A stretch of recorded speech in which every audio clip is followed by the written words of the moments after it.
Welcome to Aurumland, a crisp and crunchy worker placement game full of delicious interlocking decisions, strategy and competition where your goal is to be the player with the most gold at the end of the game.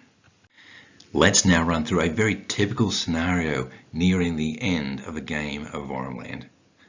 The red player is on 5 gold. They only need 2 more to win. Because they only have 15 food, they have not had the strongest worker placement cards to place this round. The top cards placed up on the A tile have already been played for both players, and these are the final 2 cards that are going to be activated.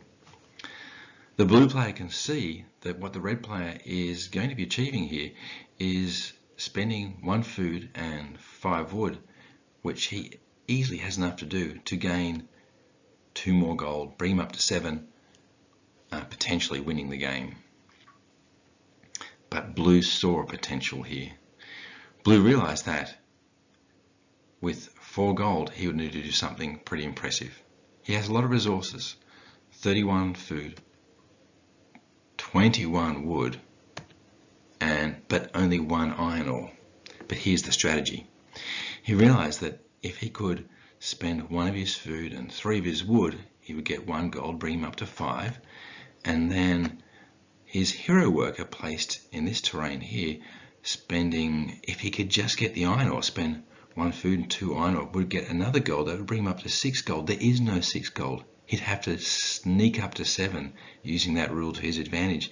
And then because it's a hero worker, he could activate that again, another 1 food and 2 iron ore for another gold, bring it from 7 to 8, winning the game. If only he could get enough iron ore. But of course, he has a hero positioned on this top tile.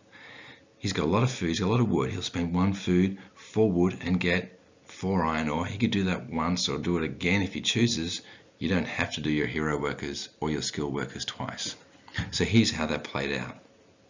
He spends the food and the wood, brings his food down to 29 and his wood down to 17, and then gains the iron ore. He's up to 5 iron ore, and now goes to play it again, but there's a problem. Now his food supply has fallen below 30. This card is now totally illegal. The card is removed and all these actions are lost. He ends like a loser on 4 gold, and his opponent will laugh their head off.